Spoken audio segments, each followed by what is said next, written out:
Siik jätkab ja Kuku stuudios on hea meel tervitada Riigikogu EKRE fraktsiooni liiget Rain Eplerit. Tere! Tervist! Rain, EKRE soovib, et parlament otsustaks loobuda rahvusvahelise Rail Balticu raudteeprojekti edasisest arendamisest Eestis ja astuda välja kõikidest projektiga seonduvatest rahvusvahelistest lepingutest. Kuulge, milliseid riske EKRE siis Rail Balticus õigupoolest näeb? No, ütleme, kui me räägime riskidest, siis see, milliseid riske me selles projektis näeme, me ütlesime selle projekti alguses, et on väga küsitav, et see valmis saab, kogu see kulu-tulu arvestus on vastakast välja imetud ja et ei hakka rongid kiiresti sõitma ja nii edasi. Tänaseks me ei räägi enam riskidest, täna me räägime sellest, et need riskid, millest me oleme juba ammu rääkinud, on realiseerunud. Ma tean, et on, ütleme, terve hulk inimesi, ma ei pea nüüd silmas neid nui 4 Rail Balticu edendajad, nemad räägivad, et kõik saab valmis, kõik on hästi, aga on terve rida inimesi seal kusagil keskel, kes ütlevad, et nii palju raha on juba kulunud, kuidas me pooleli jätame. Ma ütleks, et see on selline minevikku vaatav lähenemine asjale, et see on see, mida inglise keeles öeldakse, et don't throw good money after bad money. Aga neil on õigus ju, raha on palju kulutatud, kas hilja ei ole pidurit tõmmata? Ma just tahangi öelda, et raha on tõepoolest palju kulutatud, see on kurb, aga kui me nüüd pöörame pilgud minevikult tulevikule, siis tulevik näitab seda, et kulutatakse veel väga palju raha, kui me seda asja seisma ei pane. Nii et mina ütleks, et mida varem, seda parem ja maailmas nii erasektoris kui ka avalikus sektoris on olnud väga suuri projekte, mida on sellest lähtuvalt edasi surutud, et nii palju on juba kulunud, kulutame aga edasi ja siis nad on kas pankrotti või muud moodi lõhki lõpuks läinud, aga on olnud ka julgemaid otsustajaid, kes on öelnud, oli vale otsus, tõepoolest palju raha on kulunud, ärme rohkem kuluta. No 9 aastat tagasi hinnati selle projekti kogumaksumuseks 6 miljardit eurot, sellel on isegi natuke naljakas täna mõelda, sest et Euroopa Kontrollikoja aruande järgi on raudtee kogumaksumus kasvanud 24 miljardini. Kas teil parlamendiliikmena on mingi teadmine, milliseks see projekti maksumus võib veel kasvada? Ei ole, aga vaadates kas või neid maailma tänaseid, ütleme, tänaseid ja viimaste nädalate uudiseid ja nii edasi, et siis põhjust arvata, et miski nüüd hakkab odavamaks minema, eriti ei ole. Ja kusjuures, eks ole, see 4-kordne kulude kasv, üsna Eesti enda kulu hinnati miljard, toona nüüd kuskil 4 kandis, nii et ta on igas projekti osas ongi umbes 4-kordne. Aga kui me siia juurde paneme selle, et alguses ju räägiti 2 rööpapaariga kiirest raudteest ja nüüd räägitakse 1 rööpapaariga raudteest Eesti puhul siis sinna kusagile Häädemeeste kanti, kuhu vahele tuleb palju teivasjaamasid ehk et rongid ei sõida kiiresti.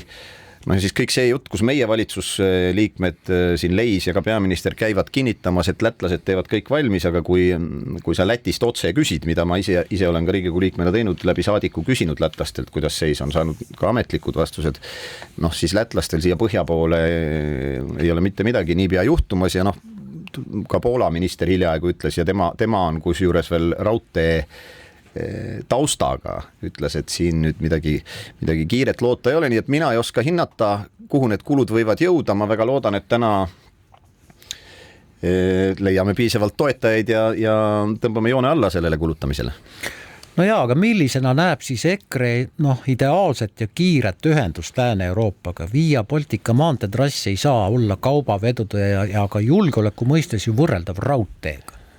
Ma ütleks, et Eesti on ütleme, piisavalt väike riik ja kui need rahad, mis nüüd jällegi me peame, eks ole, Euroopaga taustal, nii palju on mina aru saanud, valitsus peab pidama selliseid, ma arvan, mõnevõrra keerulisi diskussioone, miks meil need põhimaanteed ei ole 4-realiseks välja ehitatud, et projekt on käinud aastakümneid, aga mida ei ole, on maanteed, aga mida ma isiklikust kogemusest saan öelda, et see lõik näiteks, mis nüüd tänaseks ulatub Mäoni ja mida ma iga nädal vähemalt korra edasi-tagasi sõidan, mõni nädal ka paar korda, siis see lõik on tegelikult sujuv.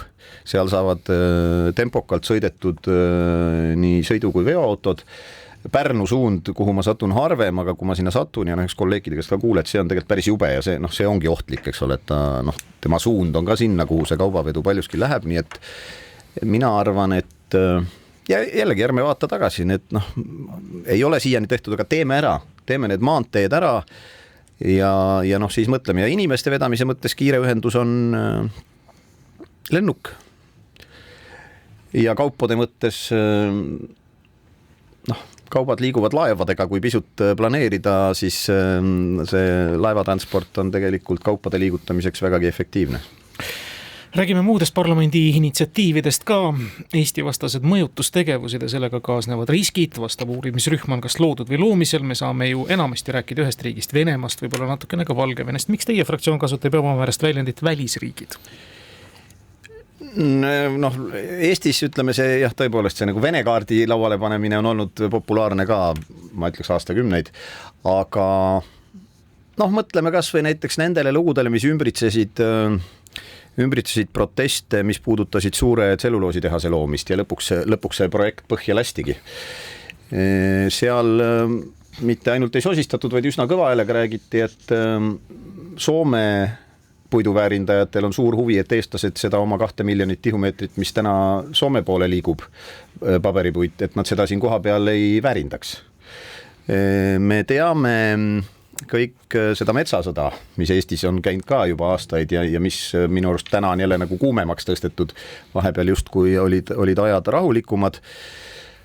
Vaadakem Euroopas ringi, vaadakem Saksamaale, seal on ju läbi uuritud näiteid sellest, kuidas see Saksamaa tuumaenergeetikast loobus ja kust kohast need mõjutused tulid. Need tulid tõepoolest Venemaalt, aga ma ütlen, et majandushuvide tõttu ja ma ei räägi selles mõttes, et ainult riigid läbi riiklike institutsioonide mingi mõjutusega tegelevad, aga näiteks olles olnud ka ise keskkonnaminister, et mina ikkagi kogu aeg tõstatan küsimust, et kui keegi tuleb looduskaitseks riigilt raha küsima, siis võiks riik teada, kust ülejäänud raha tuleb. Ja ma ei taha hakata siin liiga palju spekuleerima, aga me võiksime teada, et see ülejäänud raha ei tule kelleltki, kellel on huvi, et eestlased näiteks metsateemal pidevalt karvupidi koos oleksid. Nii et see on üks teema ja nüüd, mis puudutab seda, et juba üks komisjon ju loodi, eks ole. Kui seda komisjoni looma hakati, siis Eerik-Niiles Kross tuli minu juurde, ütles, et nad tahaksid sellise komisjoni luua, mis lõpetab oma töö 6 aega enne valimisi, siis ma ütlesin Krossile, et kas me võime mõelda selle komisjoni peale, aga ainult juhul, et kas tal on nagunii see raport ka, kus on juba nimed sees, et kes siis on Venemaa mõjutusagent või midagi, et äkki ta annab selle raporti mulle ka ette, et siis saab nagu paremini otsustada, et kelle ta sinna nimekirja juba ette on nagu valmis mõelnud. Ta muigas, aga ta seda nimekirja mulle ei andnud. Teine probleem selle koalitsiooni poolt moodustatud komisjoniga on see, ja mis on meie eelnõus erinev. Mõlemad eelnõud räägivad tasakaalust ja parlamendi uurimisrühm, aga nüüd koalitsioon on toonud siis selle nii-öelda koalitsiooni ja opositsiooni mõtte sinna sisse ja et ei olekski selline, et igal erakonnal on üks esindaja, sest siis vaata mine tea. Äkki komisjon ei saavuta tulemusi, mis koalitsioonile 6 aega enne valimisi sobivad, et siis nad on tasakaalu loonud selliselt, et koalitsiooni erakondadel on seal rohkem hääli. Ma ei kujuta ette, et kui nüüd seda ma kujutan ette, et Eesti 200 nüüd hakkab kiires tempos, ma arvan, siin hiljemalt suvel lagunema, inimesed hakkavad teada andma, kellega nad liitunud on.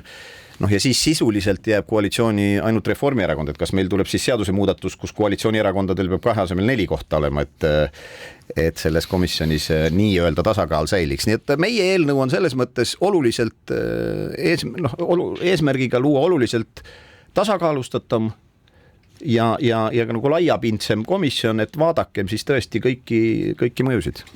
Ja lõpuks homme valib Riigikogu juhatuse valimine on salajane, üks aseesimehe koht kuulub opositsioonile, kas EKRE esitab taas Arvo Aller? Kindlasti. Asi klar. Aitäh tulemast, Rain Lepper. Aitäh.